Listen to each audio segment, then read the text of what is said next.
शमी के वृक्ष, बेलपत्र का वृक्ष, उसके नीचे की मिट्टी हो, उसके नीचे की रज हो, वो भी औषधि का कार्य करती है।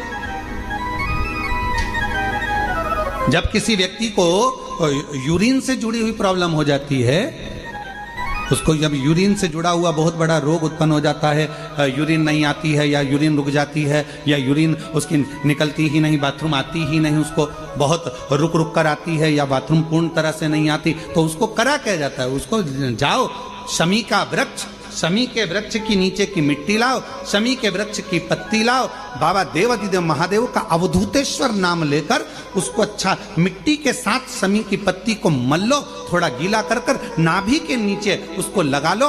5 मिनट के अंदर अच्छे से कितनी भी यूरिन रुक रही हो पर यूरिन निकलना प्रारंभ हो जाती है, उसको किसी चीज की जरूरत नहीं पड़ती। 5 मिनट लगता है बस, और 5 मिनट में यूरिन आना प्रारंभ हो जाती है।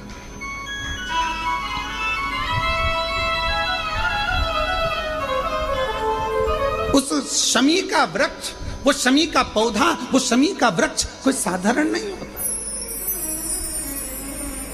कहने वाले कह दिए शमी का पौधा यहां मत लगाना, शमी का पौधा वहां मत लगाना, शमी का पौधा, बेलपत्री का पौधा यहां मत लगाना, बेलपत्री का पौधा वहां मत लगाना, बेलपत्र को यहां मत लगाना। अरे भाई, शमी का पौधा अगर तुम्हारे घर के अंदर है, शमी का छोटा सा पौधा यदि तुम्हारे घर के आंगन में है, शमी का छोटा सा पौधा या बेलपत्र का छोटा सा पौधा तुम्हारे यहाँ है, तुम्हारा घर का वास्तु दोष कितना भी बेकार हो, शमी का पौधा और बेलपत्र का पौधा सारे वास्तु को अच्छा कर देता है। एक शमी का पौधा, एक बेलपत्र का पौधा हमें सुख प्रदान कर देता है। एक पौधा।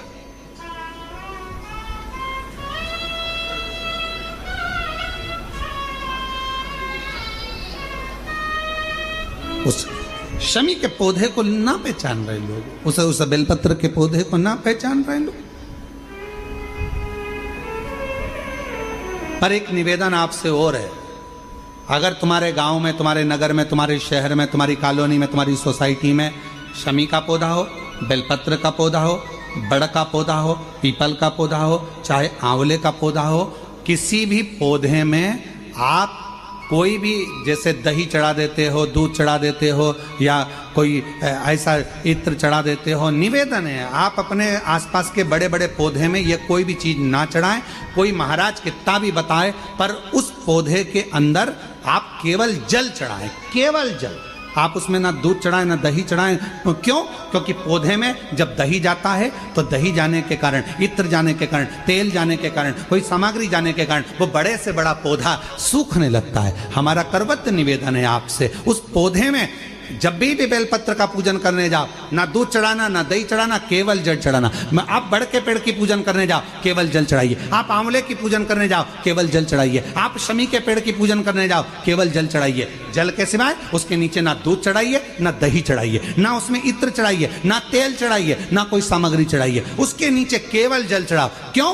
क्योंकि शमी ने स्वयं मंदार से कहा है, हे मंदार, शमी ने मंदार से कहा है, हे मंदार, जब कोई एक जल का पात्र लेकर हम पंच वृक्ष के नीचे आते हैं, जल का भरा हुआ पात्र लेकर आते हैं और जल समर्पित करते हैं, जब वो खाली पात्र हमारे वृक्ष के नीचे से जाता है तो वो खाली नहीं रहता, हम उसे लक्ष्मी से परिपूर्ण कर कर भेज देते हैं। ये शमी कहता है।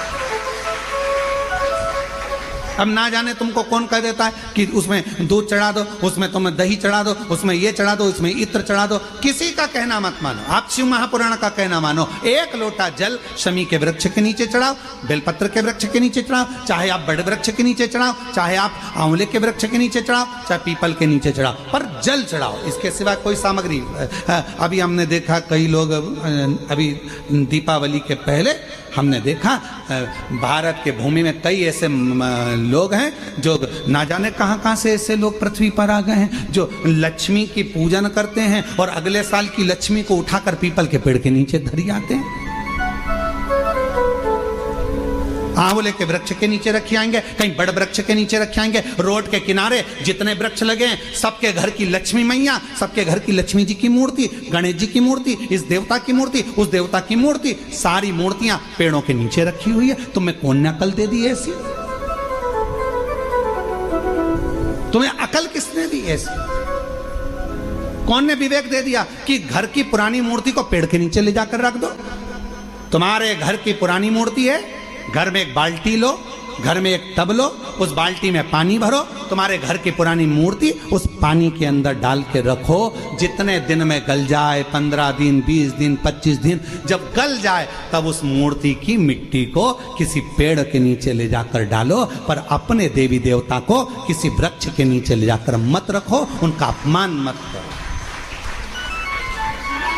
उनको अपमान मत करो।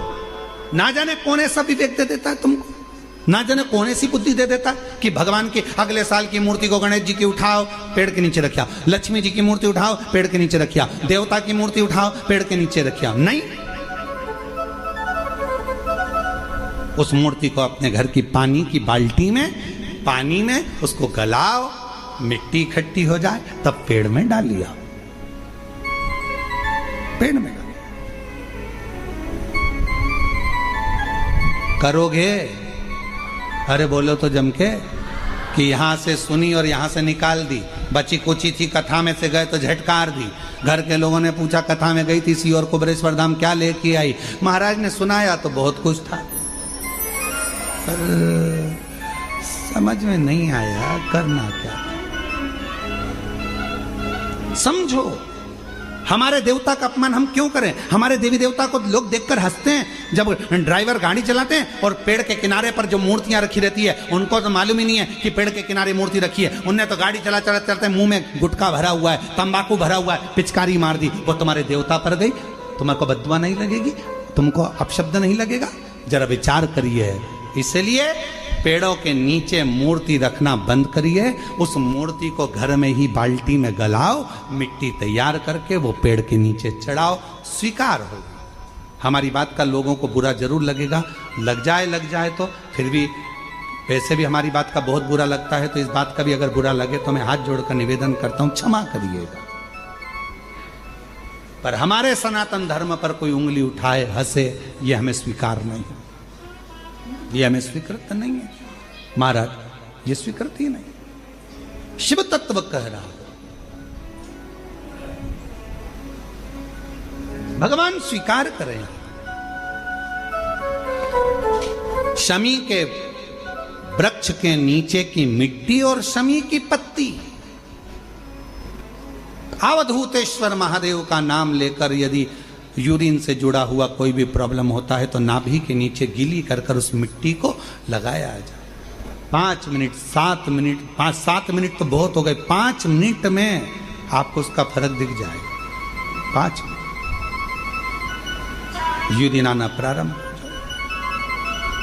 शमी के पत्र में वो बल होता है, शमी के पत्र।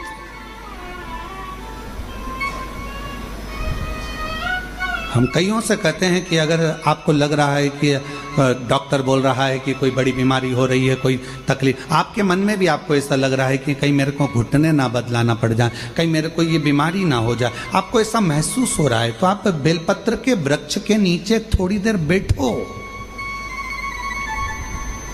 वहां की मिट्टी को अपने शरीर पर थोड़ा सा लगाओ और श्री शिवाय नमस्तुभ्यं, श्री शिवाय नमस्तुभ्यं, श्री शिवाय नमस्तुभ्यं, श्री शिवाय नमस्तुभ्यं। बेलपत्र के वृक्ष के नीचे बैठकर वहां की मिट्टी को थोड़ा अपने मस्तिष्क पर चढ़ाओ, थोड़े हृदय से लगाओ, थोड़ी भुजा से लगाओ, थोड़े वक्ष स्थल पर, थोड़ा कंठ पर लगाओ, उस मिट्टी को थोड़ा थोड़ा सा स्मरण करिए और निवेदन करो श्री शिवाय नमस्तुभ्यम का बोलकर। खुद अपने आप अपनी बुद्धि से ये निकलना बंद हो जाएगा कि आपको ऐसा लग रहा था कि बीमारी होगी, घुटने बदलना पड़ेगा, ये करना पड़ेगा, अपने आप वो नेगेटिवता बाहर होगी और आप धीरे धीरे स्वस्थ होना प्रारंभ होंगे, धीरे धीरे स्वस्थ। शिवालय, बेलपत्र का वृक्ष, बट वृक्ष, शमी वृक्ष, पीपल का वृक्ष, आंवले का वृक्ष, मंदिर, तीर्थ, शिवालय, देवालय, ये बल देते हैं, हमको ऊर्जा देते हैं। दूर चला गया।